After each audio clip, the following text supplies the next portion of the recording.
Hello, and here we are. We've now arrived at Taronga Zoo. It's Jan and I's second visit, and yeah, I'll have a quick pan round and show you the entrance way, and we've got the gangs all here. I'm trying to do it nice and slow. There they are. And yes, another fantastic building. And today I'm going to try and leave the word amazing out.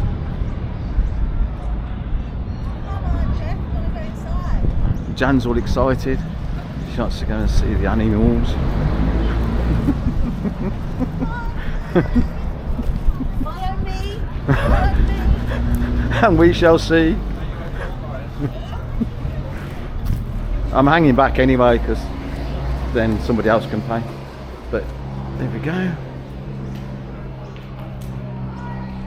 Trying to go slow. Bush turkey, number 10. Okay.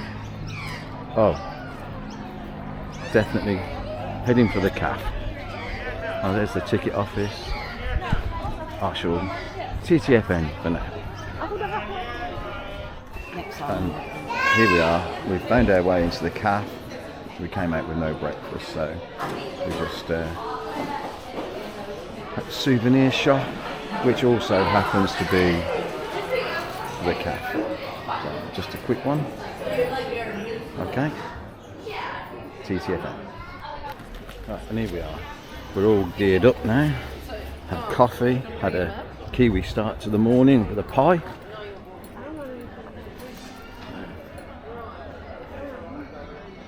This is the gondola, the Sky Safari. Not too sure where it takes you. As I say, I've only been here once before, so it's, you know, still a big learning curve. This is just a quick snapshot of where we are. I'm doing my best not to go around too fast. Well, there's the entrance in the distance, so I'm going to say TTFN and catch you in a bit. Bye. Had the coffee, now we're off. That's a koala pen. There's a couple, I can't zoom in anymore, there's a couple there in the distance. It's a very nice day. It's like chill in the air, but it's just right. It's not going to be raining like the last time we went, so just on my way back. Everybody else is still with their coffees. And definitely plenty of bush turkeys about. There was a bit of a fight in the calf between two of them. I didn't get a chance to film that though. And then we have the Taronga Institute of Science and Learning. That's a fantastic place, it really is. It's all about the koalas, I think. Yes, it is.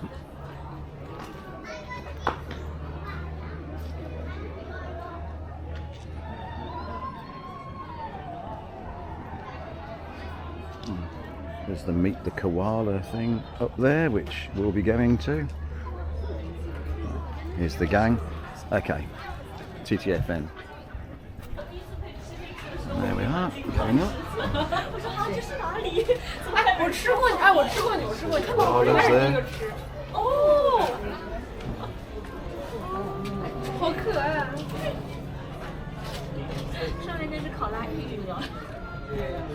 Hello, Mr. Bear. How are you? Yes, I've come back to see you.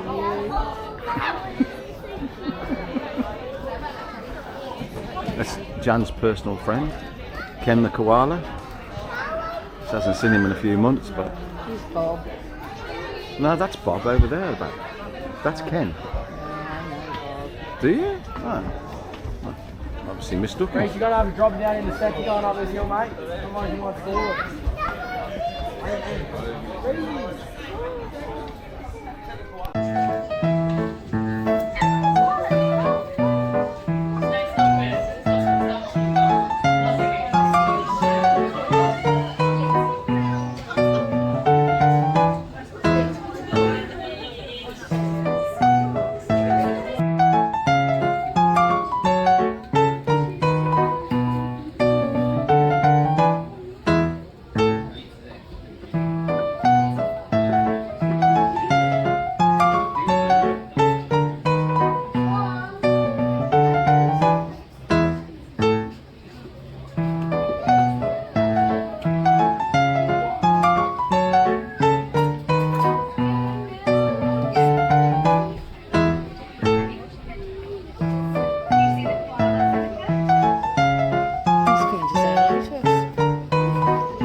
Jan has found the love of her life. Cuddle up all night with him.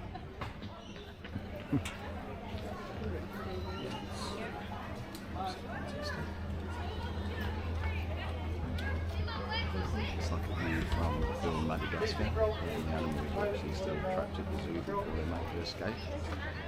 You can remember that film, guys? You know what I'm talking about. That's what we thought when we first saw it.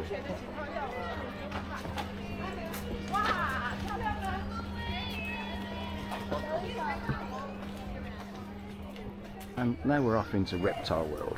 How do we know? It says it on the tin, Roy. Okay guys, that's a mention of the bloke who inspired us to start doing this, Roy Edwards. Please follow him on his YouTube channel. You can see all parts of England, Redditch. He's has been up in Wales at the moment, Barmouth and Harlech, so give him a watch, it's really worth it if you want to have a look around the UK. Yeah, okay, bye for now. Watch the croc! Scared me.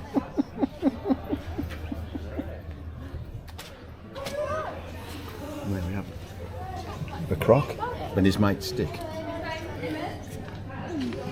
He's camouflaging. Yeah. Pretending he's a stick. Yeah. Or a log, should I Yeah. say. We're looking for this. I don't think we're going to find it in amongst all that.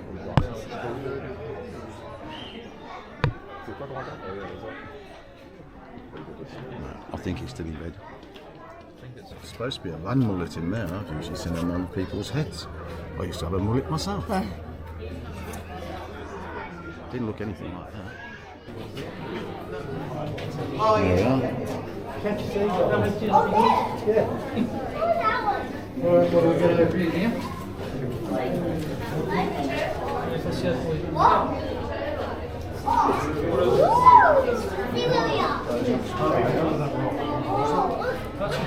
Under that rock.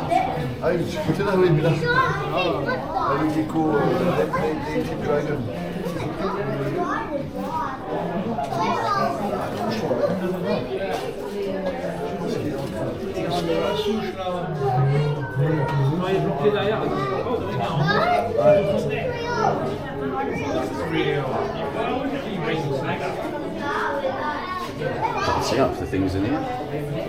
Oh, I found a big snake. There he is. Mum would be having kittens at this point.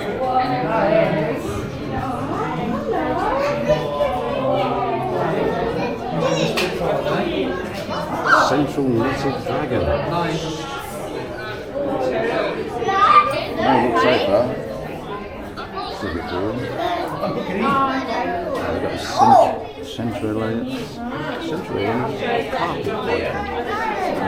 The old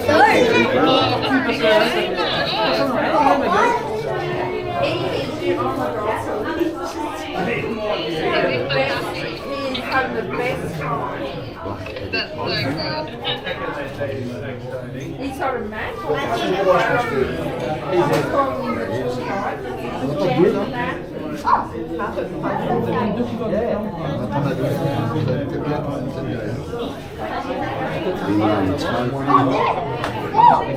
the world's most venomous snake.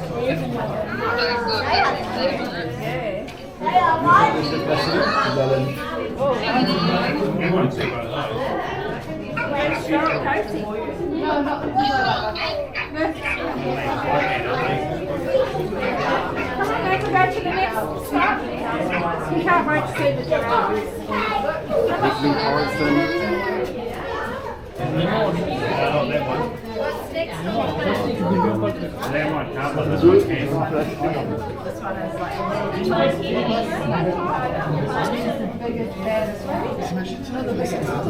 They're just friends. How many? I think it's likely to contain enough to tell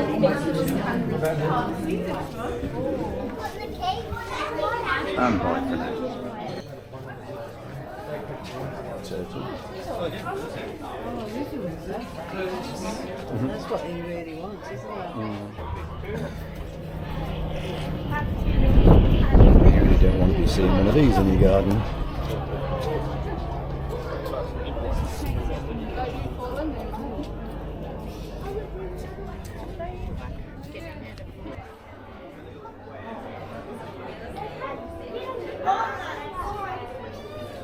Oh, look, Dick.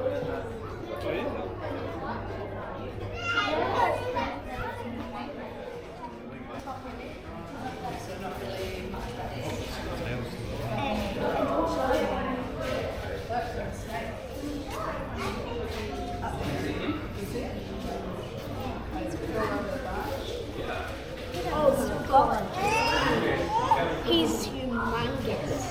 He's one of the longest snakes. Look at this tail, it's still coming. Yeah. It's a big one. He's one of the biggest snakes on the earth. Look, his tail's still coming down from the land. Oh, these are a bit unusual. Start.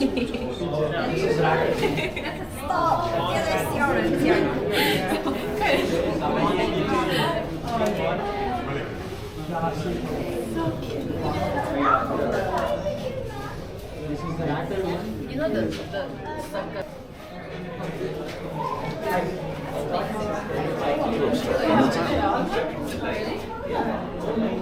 It's alive. I targeted this snake.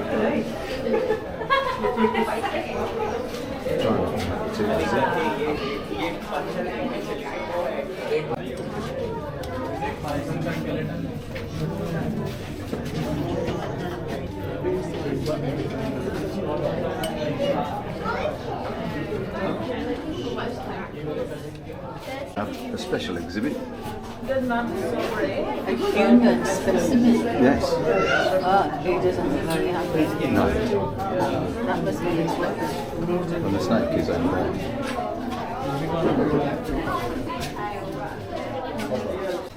Some turtles for Luca. They were moving, but they're starstruck now.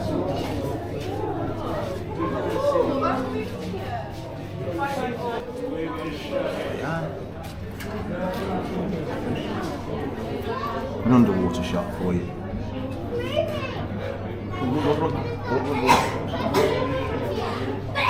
I'm gonna have to go for air now. Some turtles. Living with a big snake.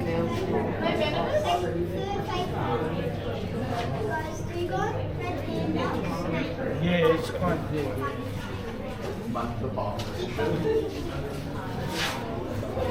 Jeffrey Giraffes enclosure.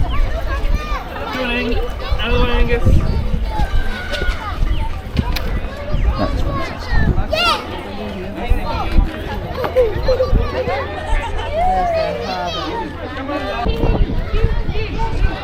Just giving you another angle so I can get it all in. Give you the imitation drone shot.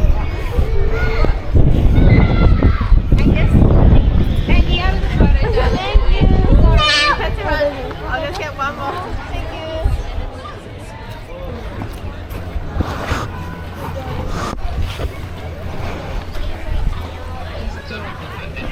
Jeffrey Giraffes. And now the zebras. Zebras. Been Americanised. So, oh, he's back in. Here he comes.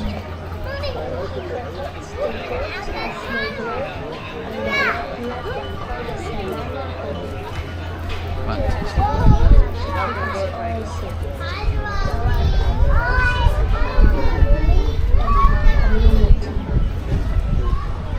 I hope my younger relatives are enjoying watching this.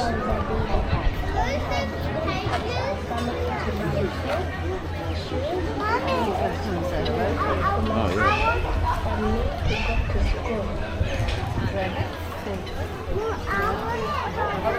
There's Dawson and Mason. A little friend.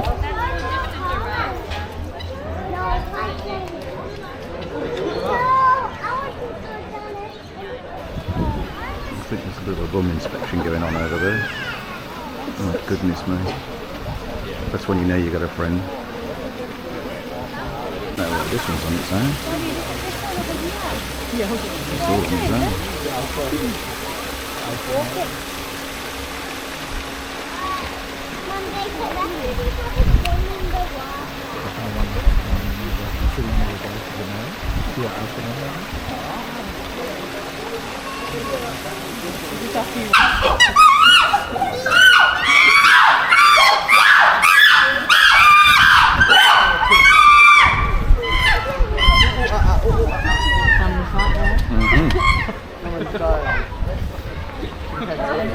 Oh, I see the little baby. Yeah, there's a little one hanging to the rope there as well. Hello.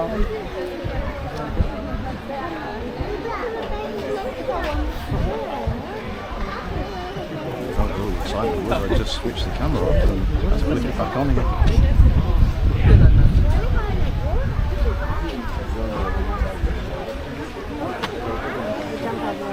I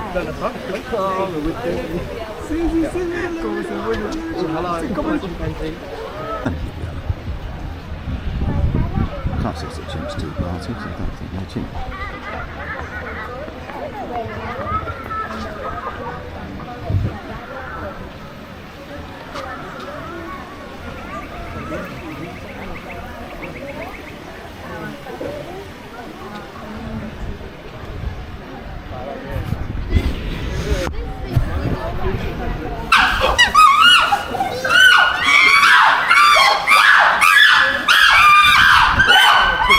This one's on its own.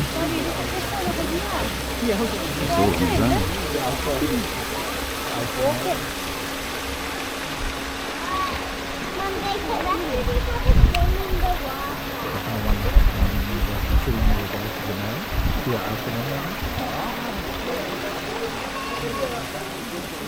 But look, we won't be meeting these coming up the footpath. They escaped last year.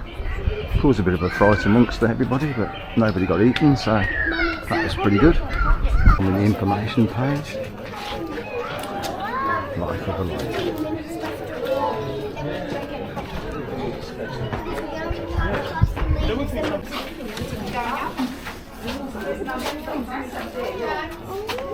Looks like Eros after everybody's had the tea.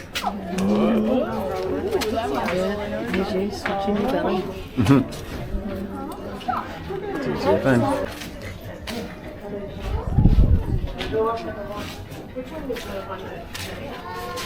Here's my namesake.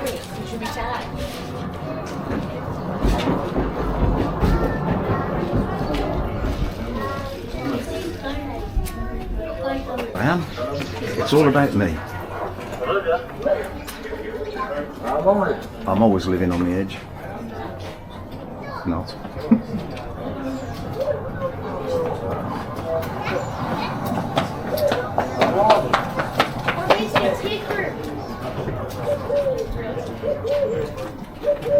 And here's the other Jeffrey.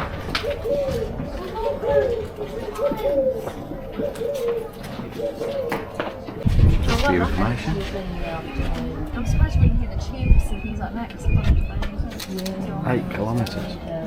well, we always thought it was Some would say I could be there 8 kilometres. Ones don't seem to make such loud noises, is what I've noticed, but these ones have a little sort of... This is a revised enclosure after their escape last year. Yeah, I wouldn't want to be there.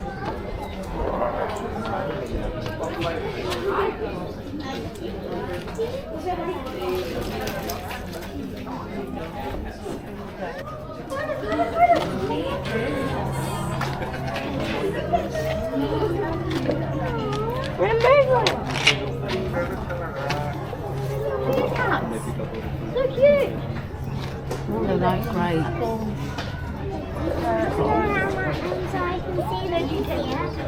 He's not happy. She just filled his hole. He's not happy. Who did this? But look, look. He's not happy at all. Who did it?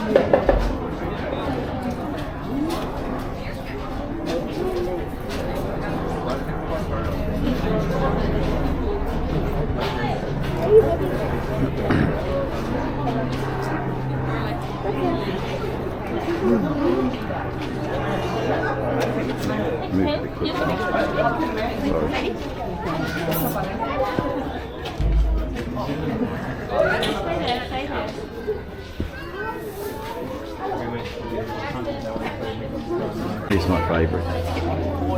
You can see your babies, babe. Just think of it in Yeah, exactly.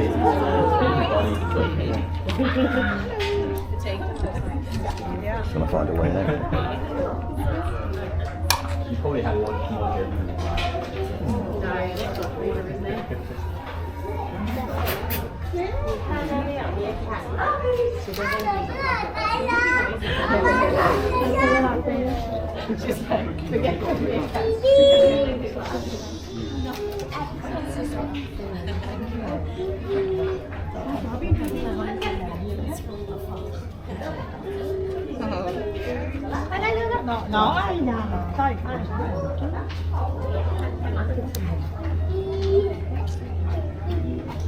Okay. Let's see the meerkats for now. My name is Taylor and I help care for all the carnivores here at the zoo. When I say carnivores, you probably think of animals like lions, tigers and bears, and you're absolutely correct. That also extends all the way down the size scale to these little critters. So here at Taronga we have a group of 9 female meerkats. We currently have 4 over here and 5 in the further exhibit. And they all range from the age of 5 to 7 years old. They're all sisters, so all from the same mum but different litters. Now the reason we have a split group right now is being sisters, things can get a little heated sometimes. So we manage our meerkats for welfare reasons. So throughout the day we do different swaps. So those meerkats that can see particular individuals and do get along with them get that opportunity. But those that aren't so friendly are kept separate for their own safety. Meerkats are very aggressive fighters and they can fight to the death. So yeah, it's very important that we do these swaps. So meerkats originate from Zimbabwe, Angola, South Africa and Namibia. This exhibit is a pretty good representation of their natural habitat over in Africa, so very dry and arid. The Kalahari Desert is predominantly where you will find meerkats, so this is pretty much a very good example of their natural habitat. This meerkat, she just got down. You probably all know meerkats from Sentry Duty. It looks like I am Sentry Duty right now, which does happen sometimes when their keepers are in the exhibit. But sentry duty is when a meerkat or two will find the highest point in their territory, and it's basically their job to stand on their hind legs and look out for any threats or predators. So that was Tamello, she was just doing sentry duty. The sentry point of choice in this exhibit seems to be those logs, so you probably see someone get up there very soon. Don't think they have a roster system going on, but who knows? Meerkats are a diurnal species, so they wake up when the sun rises and they go to bed when the sun sets. And they basically spend their days doing 3 things, and that is foraging and digging, which you can see right now. We've got beautiful examples going on. The other thing that they will do is sentry duty, which I just explained. So they are natural diggers and foragers, so this is very natural behaviour for meerkats. They live in family groups called mobs, and these mobs can consist of up to 15 members. However, some superfamilies can consist of up to 50 meerkats, so that is a lot of meerkats. So meerkat mobs basically spend their time doing what I just explained, but also maintaining underground chamber systems which they do sleep in as well as toilet in. And these underground chamber systems will have different vaults or emergency escape holes leading down under the ground. And they will utilise these emergency escape holes when they do see a threat or predator. The meerkat on sentry duty, it's their job to let out an alarm bar when they do spot any threats or predators. Meerkats actually have a very wide vocabulary and will let out different alarm bars depending on whether the threat or predator is approaching from the land or the sky. So that's really cool.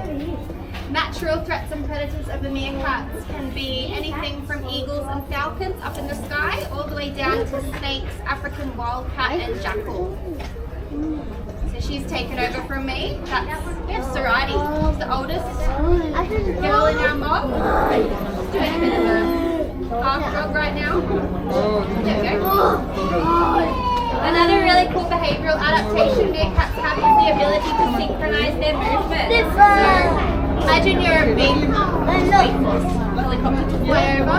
Sometimes our girls do respond to helicopters. It's quite interesting. I think it depends on the sound that the choppers are making.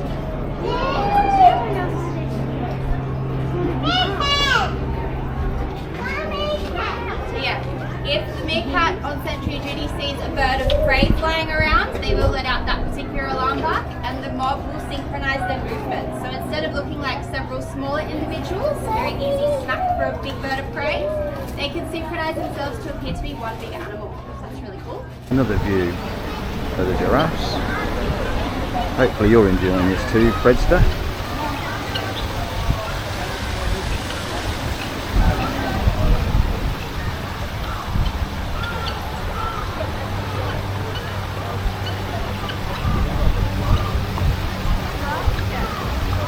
Look, these rhinoceroses have stood still too long and somebody's graffitied on them. Goodness me. But very well done. We found our way to the Taronga food market. So just a quick whiz round to give you an idea of what it looks like. The elephants are over there, but that'll be a clip for later. So, this is the market area or food area, whichever you want to call it. Very pleasant, and the elephants are over there. But we're going to end this part of the clip here. We're going to do this in at least 2 parts, maybe 3. Listen, so I'll say bye for now. I'll try and zoom in a bit more. Just bear with me. And that's maximum zoom on this little camera. Again, it's a shame you haven't got smelly vision.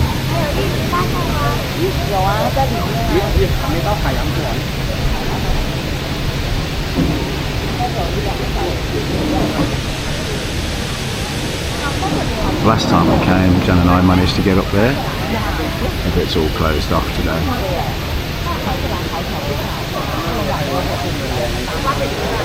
Okay, well we'll move on from here. The elephants aren't up to much at the moment, so I'll say bye for now. Fantastic view of Sydney Harbour. The water you can hear from waterfall here, part of the elephant enclosure. That's absolutely fabulous.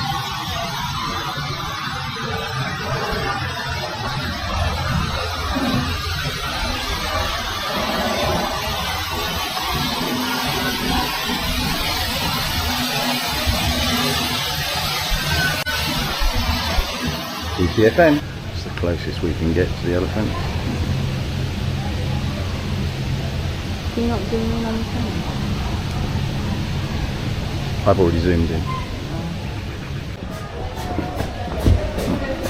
That bloke shattered that illusion. It's coming through the door, look.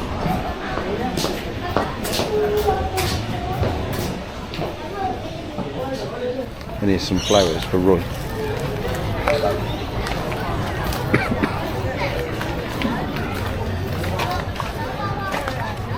We are in the aviary. Dan's version of heaven.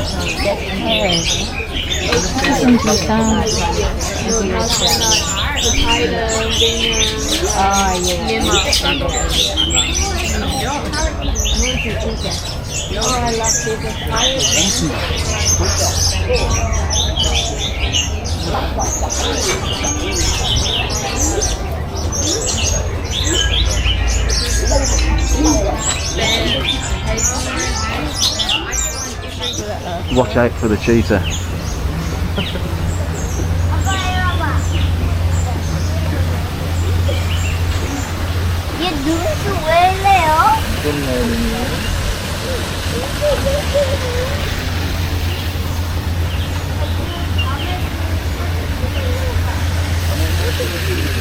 Bye for now. Giant lily pads in the distance. And then we've got the funniest duck I've ever seen.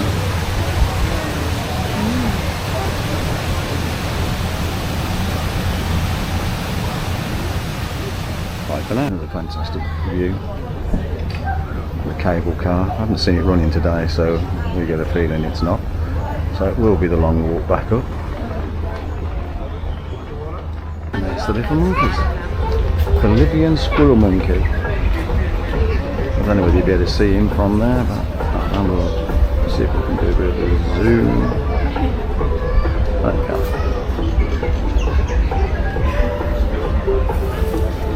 It's a bit yellow. This is him. Oh, there he is over there. He's got the other one up. Oh, he's over there now. Oh yeah, look, there he is on the... There's one right over there. Very cute. Very cute. Can we have one? Yeah, I'd love one. There you go. Oh, we got 2 of our own. They stayed at home this weekend.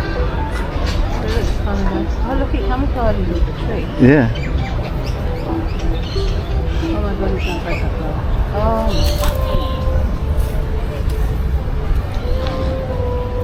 Oh, look at that. They're all out now. But obviously, one is to be film stars on Jana and Jeff's adventure blog. Don't forget to like and subscribe. And to share. And to share, of course. Share the love. Yes. Bye for now. Asian small-clawed otter. How do I know that? Because it says it on the tin, Roy. I thought it was because he was really clever. No, not that clever. Well, yes. And on that note, TTFN. Oh my god. Sorry. I'm just amazed. I wasn't expecting to see that. No. Well, maybe it was alright. I thought it would be too small. Yeah. Is that a bathing lamp?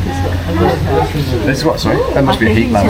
A heat lamp, yeah. So that's what he's, I would say that's what he's over. He's not daft, is he? Oh, where? Okay, we'll come across. I'm trying to go slowly. A pygmy hipposnotomus. And TTFN. In the bush there, in the tree, the red. Wow. It's disappearing.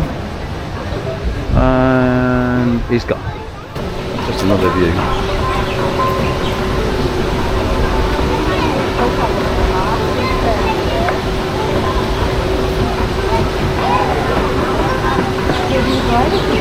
Oh, boat race on. Oh. Oh, look at that. TTFN. Here my director has redirected me up here, and she's so right. Much better view of the yacht race.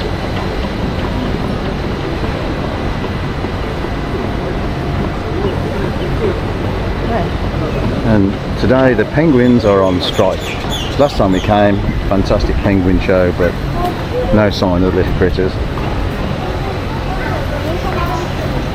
So you just have to make do with the boat race. And the beautiful view. And me. It's absolutely fabulous. Yeah, it sounds like it. I can hear the music myself. Can we go and crash it? They'll probably throw us overboard. No old dodgers allowed. Speaking of myself, yes, of course. And on that note, TTFN. And here's some pelicans. Up close and personal. Hello. Wow, they stink. Very fishy. They stink. Hello. Oh. I upset them. You did. Probably because I told them you stunk. Hello, Georgia. Just foaming at the mouth. Oh, smelly vision. Bye for now.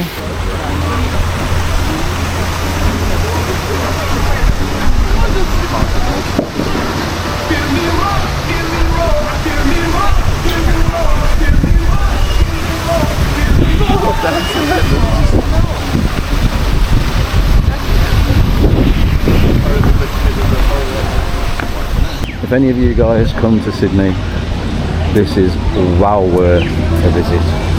Might be $45 each, adults, but well worth the visit. It's absolutely fantastic. And then you'll be able to appreciate the smelly vision. No, exactly, I can smell, so no COVID. TTFN video where I walk down to the next level. Just to give you an idea of the, well, just how pleasant it is to be here.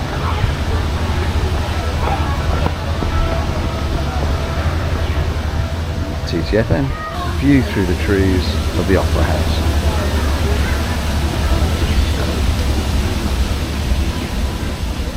A bit short on seals at the moment.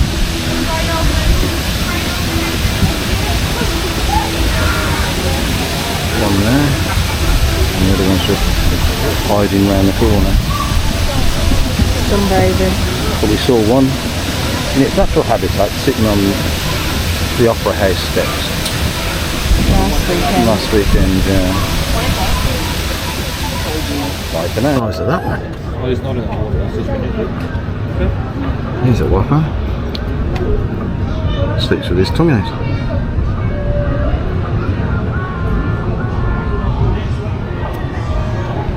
Bye for now. Now we're in the Taronga Zoo Elephant Temple.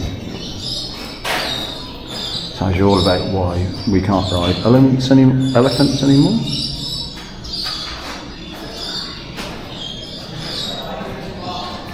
Which is a shame, but I can fully understand why.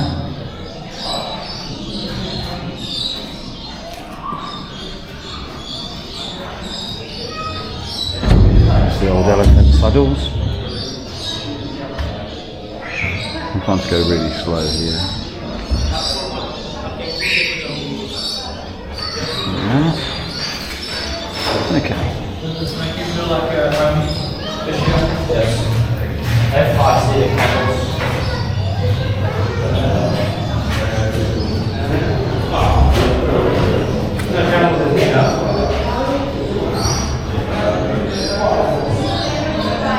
And TTF. And here we are, camels. Probably Australian camels. If I remember reading right, that there's more camels in the middle of in the Australian deserts than there is anywhere else in the world. They love Australia.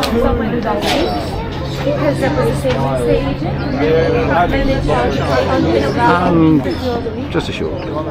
And there's a big red. Doing what kangaroos do best. Lying down and scratching. Okay, we're on the hunt. Yeah, of course they can. But we're on the hunt for the Tasmanian red devil. No? And we found them. That's a better person. Yeah. Oh gosh, look. Let's hope we don't meet this one.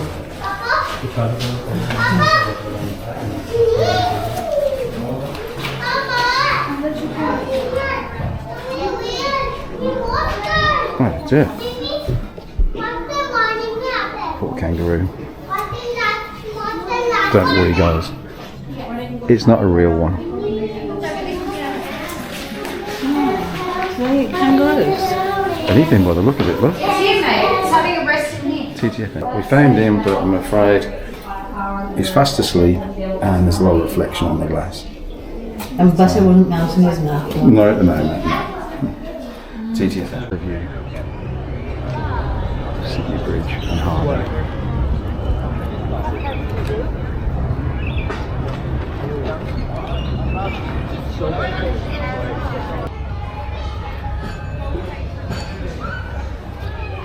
Just give you an idea, if you visit Taronga Zoo, you can come in there. So, TTFN.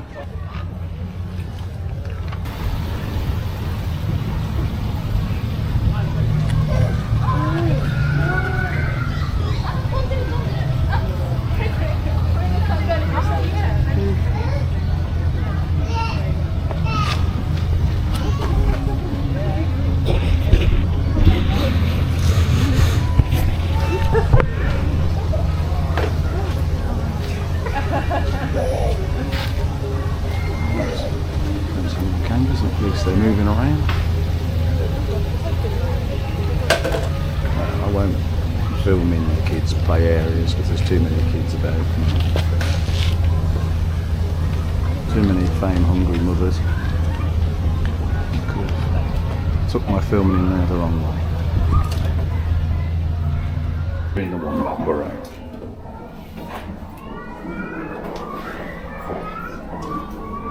Hunting for wombats.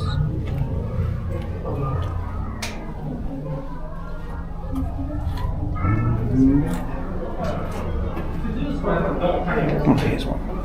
There he is.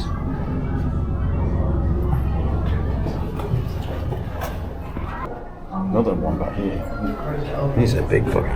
He's actually awake. Having a sleep.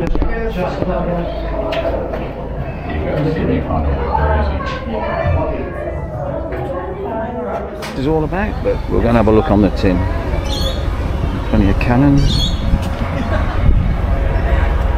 Why are the guns there? You have a read for yourself.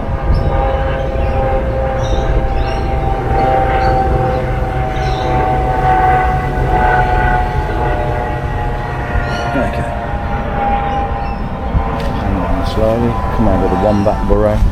There's some spider exhibits in there, and Jan does not like spiders, so she's come straight through and I went down there. I think it's just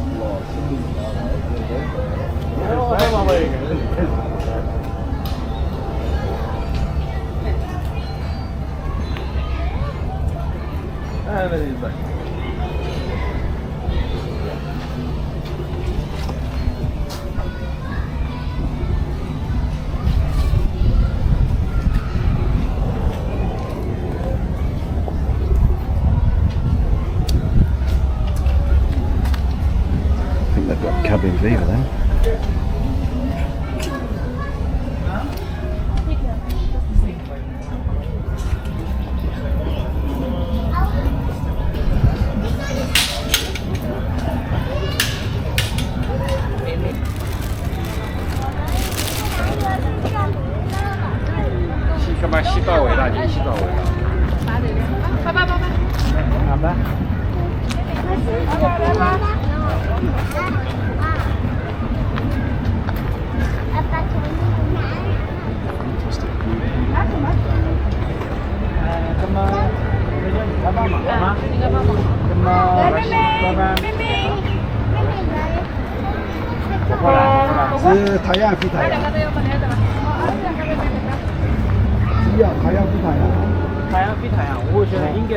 This is like a picnic spot.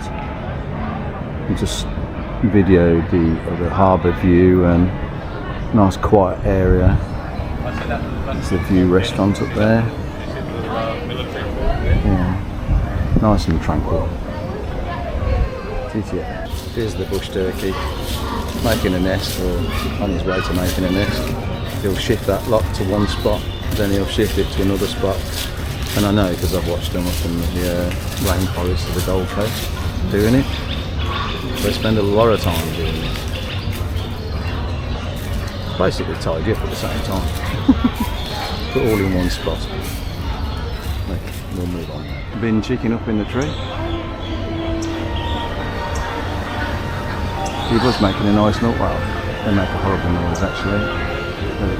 He's stopped now. He's obviously camera shy. As soon as I turn the camera off, he'll start attacking. Oh, we have lift off? No, not quite. Okay, we're on our way. It's just sitting there, have a drink and something to eat. The elephant's going on. So here we are. Well worth the wait. I'm going to try and zoom in a bit. I love elephants. Elephants and gorillas. It's a bit camera shy, he's hiding behind the coast. Trying to get round a bit. No. I think he quite realises that the post ain't wide enough to hide him.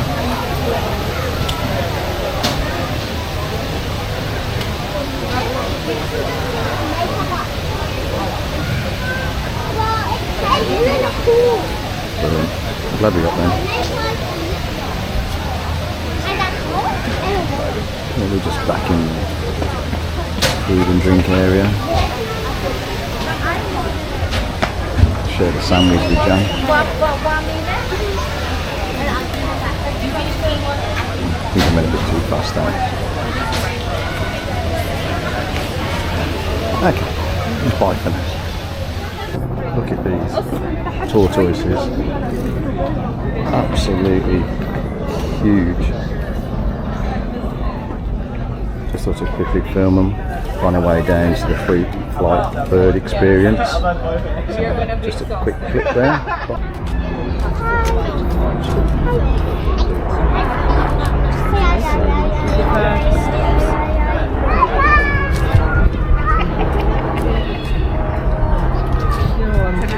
I'm going with Sophie. Can I go with Sophie? So I know where to Abby, don't try and grab her because you'll make her run away from you and she might fall. Look at that! Look! Good day. Welcome to Taronga and our bird theatre. My name is Brendan. And my name is Erin. And we'd like to start by acknowledging the Camaragal people who are the traditional custodians of the land. For tens of thousands of years, Aboriginal people have understood the relationship between the land and its wildlife, and we here at Taronga feel very proud to learn from Aboriginal people today. Well, that's right, and it doesn't matter where you live or where you're from. Every day we've got this opportunity to connect with these remarkable birds to all around us. And all you have to do is look up. That's exactly right. And we're starting with one of my favourites, that being Dixie, a whistling kite. Dixie the whistling bird.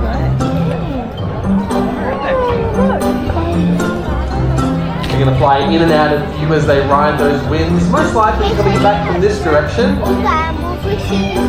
Pardon? Yeah, there's an anywhere. Is that what we're talking about? Yeah, that'll come in very handy soon, just not yet. But thank you for bringing it to my attention. Let's see where Dixie's gone though. Sophie, where are you going? If you do see them before me, feel free to point them on out. It makes my job a little bit easier. Wouldn't surprise me. There they are. They're just sitting out back. Yeah, that's what we wanted to show you. The fact that they can feed on the wing. For a bird like Dixie, there could be a lot of competition about maybe 50 of them in the sky. Horrible throw, but good save. All of them doing that. By feeding in this way, hopefully they can outcompete their mates and get more than their own fair share. It's their cousin though, the black kite, that takes us to even greater heights. You'll find them in groups of 100, even 1,000, all going after the same thing.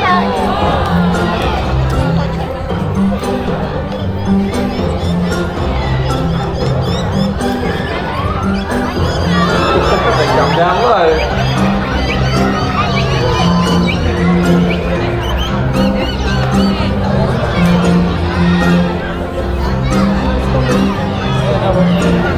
Now the more they keep those wings out to their side, the more easy it is for them to gain height. They use that tail of theirs and move it from side to side, allowing them to steer and be an aerial acrobat. See them just going further that way, they'll make their way back in a second. And when they do, we've got one final piece for Dixie.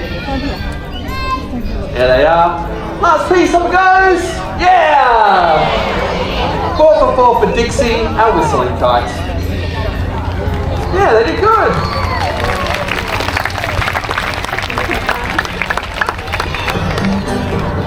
Not sure, but I think we're going to get an encore lap from them here. Here they come again.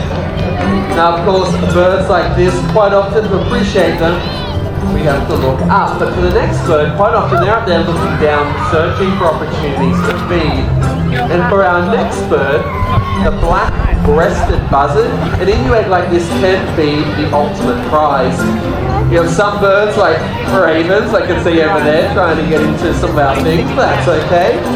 You got other birds that are like this, trying to get into this particular thing. Now, although they have sharp talons and a sharp beak, that is not enough for them to get inside this item. So they need the help of a tool, and that is a rock. So this is not something we ever had to train Slammer to do. It is instinct. In fact, they hatched out of their own egg with this knowledge already in their mind. And with this item, it did crack. That's the whole goal. They can make the hole big enough, they'll be able to take that prize from inside. There you go. That's an egg of this size. It's not a real emu egg. It's only making it daily out of plaster. There you go. But were it a real emu egg, it would be the equivalent of around 2 days' worth of food for a hawk of this size.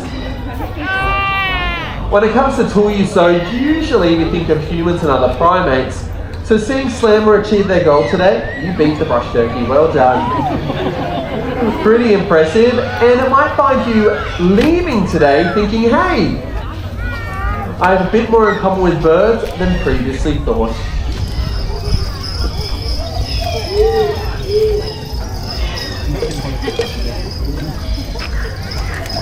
So the two birds you've seen so far, they are both daytime hunting birds in this country. The next bird, definitely a nighttime hunter, or is one that we at least think of as a nighttime hunter. It might challenge your perceptions. The soundscape probably giving it away just a little bit, but this next type of bird gets its name so it sounds very much like a dog when it vocalizes. So if you're ever out there in a bushwalk and you think you hear a dog stuck up in a tree, think again. It's probably just this bird.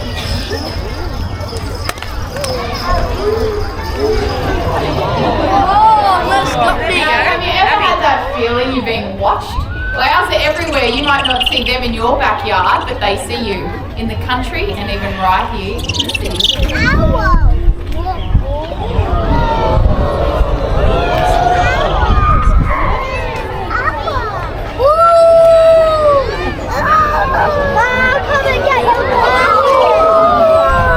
Now this here is Ripley, and they are a barking owl. And what barking owls hunt during the day. In fact, nearly half of the world's owls are out during the day, and it's all because of what they like to eat. You see, barking owls, they will eat other birds. That is exactly right. And with these powerful feet, they can easily take down other birds that are larger than themselves.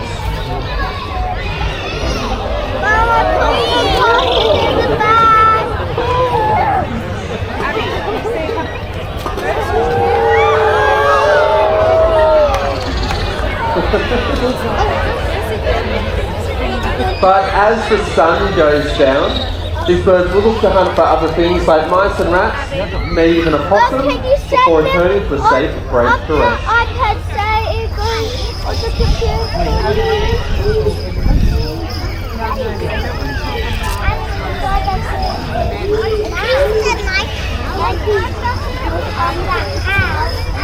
Day and night, owls do an amazing job out there in the wild, right? Because they eat introduced pest species just like rats and mice, which can cause huge trouble. So they'll climb up into the trees and even steal eggs right from the nest. So it's really good to have owls restoring that balance. You know, it's estimated that one owl can eat roughly 1,000 mice within a year. So a pair with a chick can eat up to 3,000 more. So you have to admit it has to be one of the more efficient neighbours that you could hope for. That's exactly right. And for all the owl species we do have in this country, they have incredible eyesight, but this does not mean their prey is always visible to them. So they'll rely on other adaptations to help them out, such as silent flight and incredible hearing. We'd like you to use your own ears and see if you can hear anything at all as our barn owl Wraith flies around the theatre.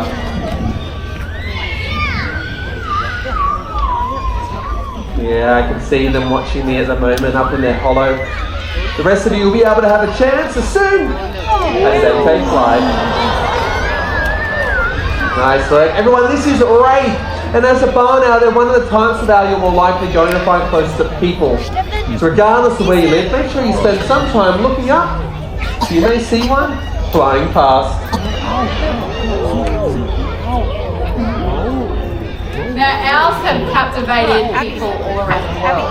They have been seen as messengers, they have been seen as being wise, and some have even been thought containing the power of prophecy.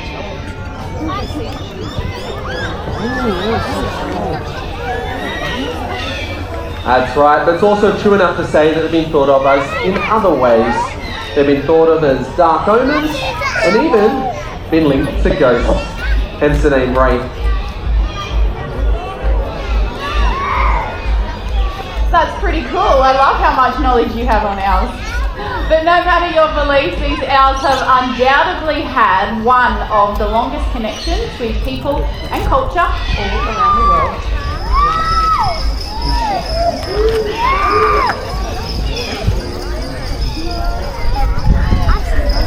I like them. Now that bird can be found in every continent in the world except for Antarctica. A wee bit too chilly for them down there, and no mice. But this next bird is definitely an exotic. One that has allowed us to have an everyday connection, often on barges and crossing the seas. In fact, they may even be a bird that you have seen today. I'd like to introduce you to none other than the chicken. That was close fun. Everybody, this is Bantari, and they are a red jungle fowl. This species comes from Southeast Asia, and it is from this species that we do get all of our modern day breeds of chicken. In the last 8,000 years, chickens have had a pretty big impact on us, in our cultures, our rituals, our religions, even our languages. So, whether you relate to Bantari here, sitting up high, ruling the roost, or perhaps you relate to a hen, a mother hen watching their young fly the coop. Or maybe you're the type of person that throws caution to the wind and puts all of your eggs into one basket. Regardless of the lens you apply, when it comes to chickens, they have had a pretty big impact on us. And when I think of chickens across the world, it's no wonder today that after all those years, chickens now outnumber us 6-1, which is wild to think about. See you, girls. When I think of everyday connections, though, it isn't chickens that I think of, but rather our parrots. We have 50 different types. It even earns us the nickname, the land of parrots. So for many of us, all we have to do is take a step out our front door to experience these beautiful birds that are all around us. So many You may be quite familiar with sulphur-crested cockatoos. They used to be found on the other side of the Great Dividing Range, but now they're found everywhere. You may be less familiar with our next species though. Not a local to the Greater Sydney region. This is Geary.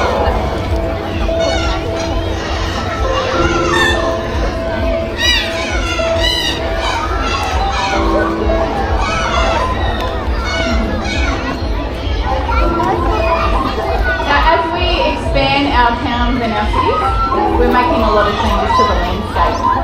Unfortunately though, that just means that some of these birds can't survive that impact.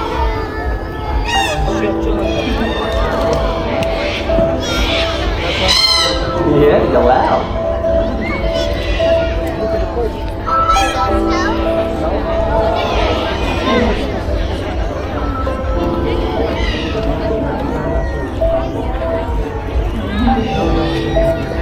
Pretty cool, huh? Geary, a reptile black cockatoo. Oh, so cool. You know, birds just like Geary here, they really rely on hollows. They are a great place where they can lay their eggs, where they can raise their chicks. And along with that, is a place where they can thrive.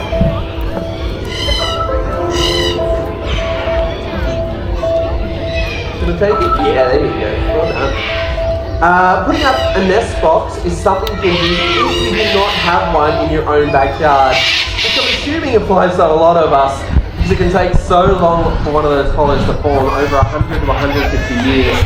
If something like that does interest you when you leave, there is a QR code there. Give it a scan, and it'll give you information how you can source and pop one up in your own backyard.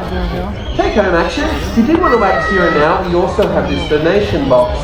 It was introduced over a decade ago, and in that time you have raised over close to, I should say, $600,000. All of that money going towards our conservation efforts, including helping the region honey in a picture on the front. These birds used to number the tens of thousands, but sadly it is estimated that there is only around 300 of them left in the wild. So with other organisations like Zoo Victoria breeding and releasing them, ensuring that there is not only new populations in the future, but habitat for them to return to. So if you want to get involved, come on down, make a donation, and anyone that donates $5 or more gets a special badge as our way of saying thank you.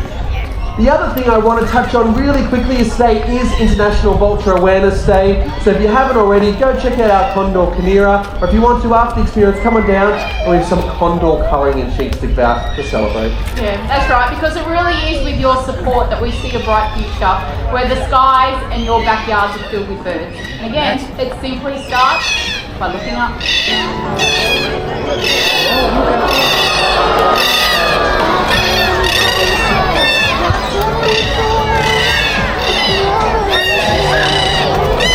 Thank you so much for joining us at Free Flight Birds. We hope you enjoyed it. We look forward to seeing you next time. Have a good one, everybody.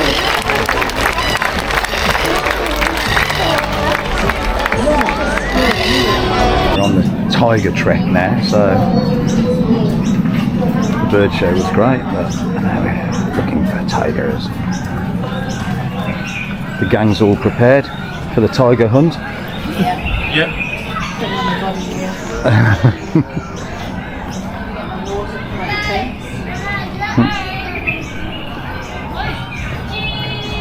Bit of a themed thing. Take that zoom out. More of it in.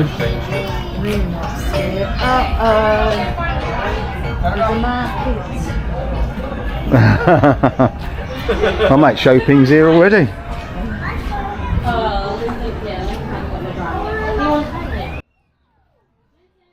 The ranger is out on patrol.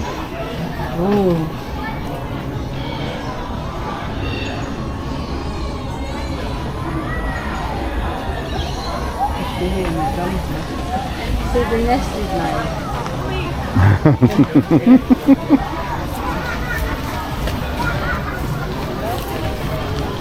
I think they've stuck the sticks in on purpose, stop him getting up there.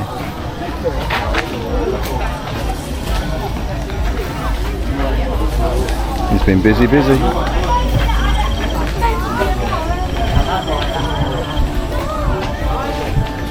see if we can go down here, bud.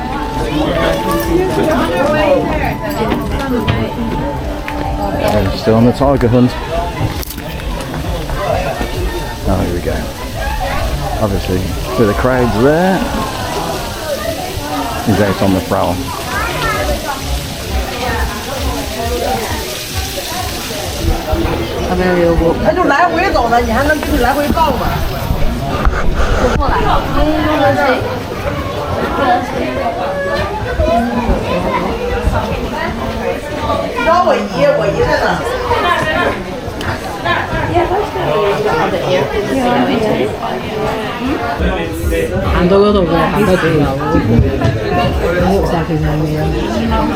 Should have been in there.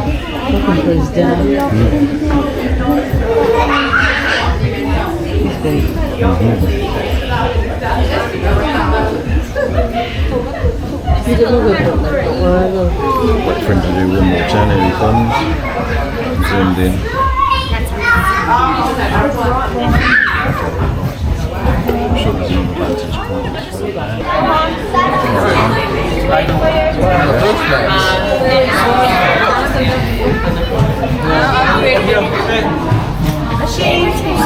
See the tiger next on the roof. This is all they found of one unfortunate keeper. So all that's left was his boots and his shovel. And the rest of him has been gone forever. There's a rare bird sleeping. I bet he's going to stand there. Oh no, something there. Oh, you will look at I didn't give you the wild one.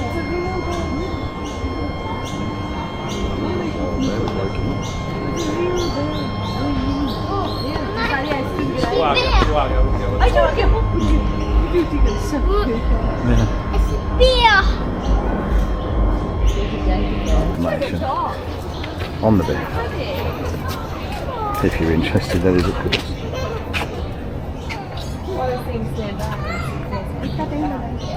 It's Mr. Hobbs. Look at this one. So they kind of look like bears, but their head is like Yeah. Wow.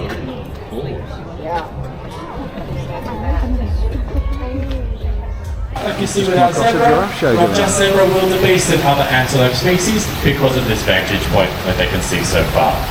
Being so tall, they can see up to 12 kilometers away, and they're known as watchtowers of the savannah.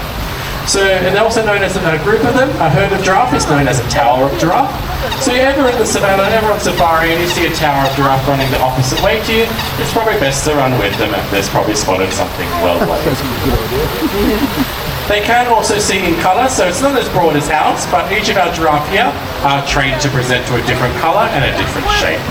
So Jimmy is trained to present to a big red star. So Jimmy knows if I hold up that big red star and call his name, he knows to come over. And the other giraffe know they are not to come over. So we borrow them from the herd. It's all voluntary. We never force him to come over. We just ask him to. Giraffe right at the front there, she has a white circle. So if I hold up a white circle, she knows to come over and the other giraffe will stay. Especially Jimmy. Jimmy does not eat food, but he understands that I'm not coming over. It's not my turn. We'll go to their next feature, which is probably their most iconic feature, and that is their lovely long neck. They actually have the same amount of their bones in their neck as we all do. So being a mammal, they only have 7 bones in their neck. They're incredibly large, incredibly wide. They can get up to 25 centimeters wide, incredibly robust as well. They can reach up obviously in the tops of trees, but with this long neck, they have to have a few adaptations to combat any sort of dizziness that they may get whenever they lift their head up and down. So, giraffe have one of the largest hearts. That's not just figuratively, it's physically as well. It is the size of a basketball. And it beats at about 170 beats per minute. So a giraffe has one of the highest blood pressures in the animal kingdom, and they need it to pump blood up to their head. Because of this, every time they lift their head up and down, moving it around, they might get head spins if they didn't have specialized areas as well to help protect against that. So in their veins up towards their head, they have specialized valves that protect against blood going the wrong way, as well as a spongy layer that helps protect their brain whenever blood rushes to it and it gets a big shock from it. So whenever a giraffe would uplift their head up and down, they'd always get a head spin if they didn't have these kind of specialized air things, as well as being able to protect against their blood rushing the wrong way. So I'm sure we've all gotten up too quick and we get a bit of a dizzy spell here and there. That's the same as giraffe. They'd be doing all the time if they didn't have these specialized features. The last feature we'll talk about is their patterning, which is unique to each giraffe. So when it comes down to us, it's our fingerprints that are all unique. It's the same kind of deal for a giraffe. So their patterning is their fingerprint, and it kind of differentiates between individuals as well as species as well. So you can see it quite clearly with our giraffe here. You can see that 2 of them are a bit lighter than the others. Those 2 are related, being mother and son. And then we've got half brother and sister with the other 2, the darker ones. So it's very different between the individuals. But when it comes to the species here at Taronga Zoo, we have what's predominantly reticulated giraffe, which is signified by the kind of polygon patterning and the kind of very much broad white stripes that they have. When it comes to other species, like the northern and southern species of giraffe, as well as the Maasai giraffe, they can change their coat as well. So the Maasai giraffe has a different coat. It's quite orangey, almost brown in that way, and it looks like they've got paint thrown on them. They're very paint splotchy. They have very broken outlines compared to our girls and boys here that have quite standard kind of blocky shapes. And fun fact, if you were to shave down a giraffe completely, they're actually brown. So that patterning is just their fur, just their hair, compared to their skin. If you were to shave down a zebra, it's the same thing. Zebra are actually completely brown. They're not black and white to the base.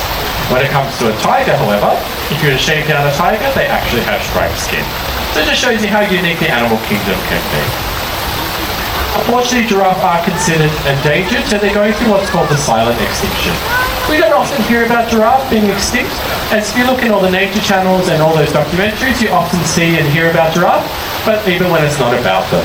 They're always in the background, especially in the kind of Savannah stories, always often with a goofy look, always eating something. So you always see them around, but you never hear about them. So I want to put into context, there are about 100,000 giraffe left in the world. When it comes to African elephants, and we always hear about African elephant conservation, there are actually 4 times more African elephant than there are giraffe in the world. So there's around 420,000 elephants compared to 100,000 giraffe. So Taronga Zoo works with a vast variety of companies that look to kind of bolster the population as well as our own when it comes to giraffe. As a lot of populations are segregated and they're going through what's called a genetic bottlenecking due to a lot of habitat loss due to us building our cities and our roads as well as poaching.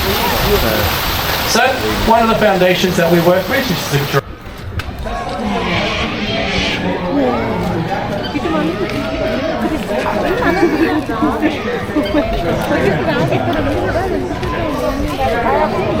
No, I do.